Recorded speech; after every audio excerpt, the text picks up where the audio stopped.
If you've played Dynasty long enough, you've probably heard somebody say, I'm just going to buy a rookie tight end cheaper, right, heading into year two. I'm not going to draft them because tight ends start slow, which is true.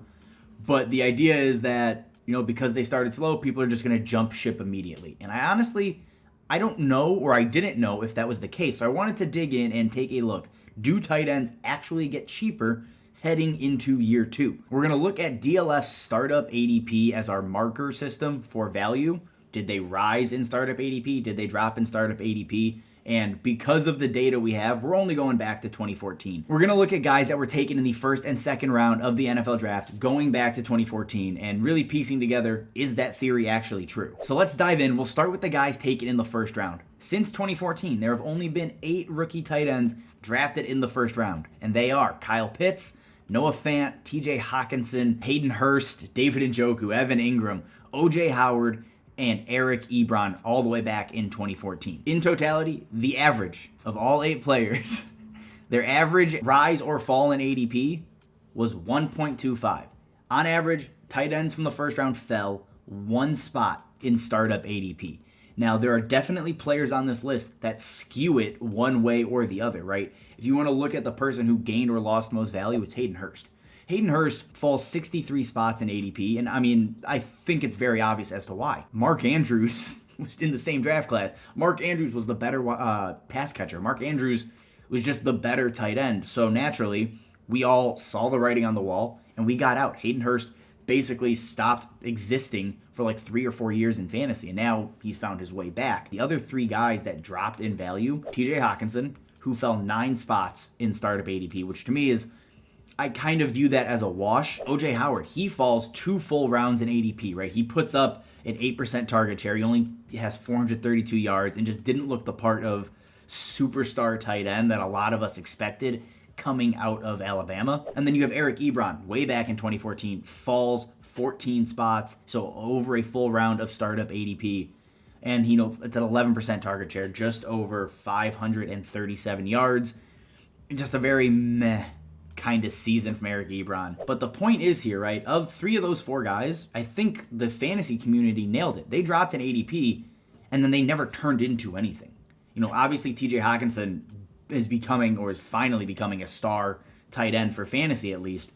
But basically people got out, and buying low did not pan out. Now, on the flip side, right, guys that gained value, was it smart to buy high? Well, Kyle Pitts, in 1 quarterback leagues, became a first-round draft pick in startups after his 1,000-yard rookie season. Basically, looks like he's on the way to superstardom. I still think he's going to get there, but he falls in ADP after a down sophomore season. Next, we have Noah Fant, who only rises 5 spots. He was kind of a median, similar to TJ Hawkinson. It's basically a wash, but 40 catches, 560 yards, and he's never developed into anything. I don't think you look at Noah Fant and say, I am extremely excited to have him on my roster. He's a middling streamer tight end. You also have David Njoku, who inexplicably rose in value, 17 spots, over a round of value gained in startups, but he puts up a 10% target share on 386 yards. And I was one of the people. I got sucked into the athleticism. He was billed as a raw player coming in, and he's honestly still a raw player at 26 now. He's just now starting to turn into, I think, a player people can get excited about again. Like I'm in on David Njoku from a dynasty perspective at this point, but him gaining value year 1, it didn't make sense to buy high on him then either. And then the last one, it is Evan Ingram, who jumps 52 spots. So again, skews this and kind of makes up for the Hayden Hurst drop. But 20% target share as a rookie, tight end 5. He's on the path to superstardom, and then injuries have just kind of taken him away. He finally gives us another great season right in Jacksonville this year, but again, it hasn't been fun. It's really odd to say, right? When you look at the 8 tight ends taken in the first round over the last 9 years, or 8 years here, there are 25% are top 5 tight ends in Dynasty and deserve to be ranked there. The other guys may have been ranked there at one point or the other, but clearly that was not warranted because they haven't held up their end of the bargain. Who knows if Kyle Pitts and TJ Hawkinson will? But basically what my takeaway from the first round is, don't buy low on the tight ends that drop. And honestly, buying high probably sucks also.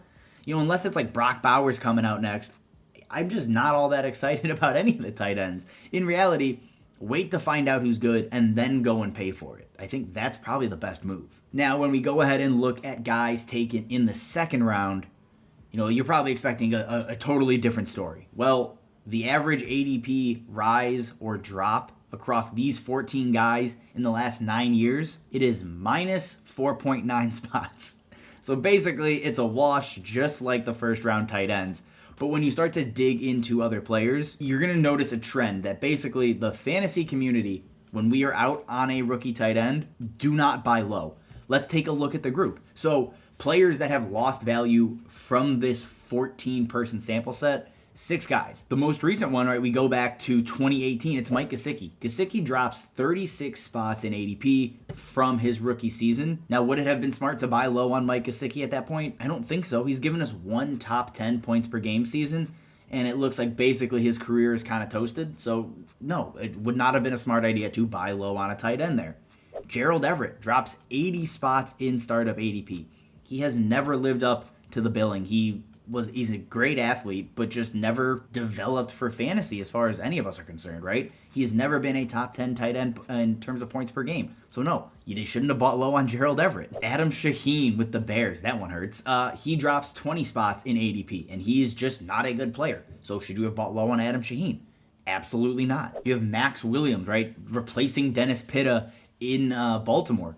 He drops 63 spots in startup ADP. And you have Jace Amaro, right, with the Jets, another size, speed freak, just a massive human being. He drops 45 spots in startup ADP, never turns into anything in the NFL. And the last one, you have Troy Nicholas, who puts up a 3% target share as a rookie. He drops 50 spots in startup ADP. But the overall point is, and I mentioned it earlier, buying low on tight ends may not be a good idea. And honestly, buying high on tight ends, probably not the best idea either, right? When you look at the other 8 guys that went up in ADP.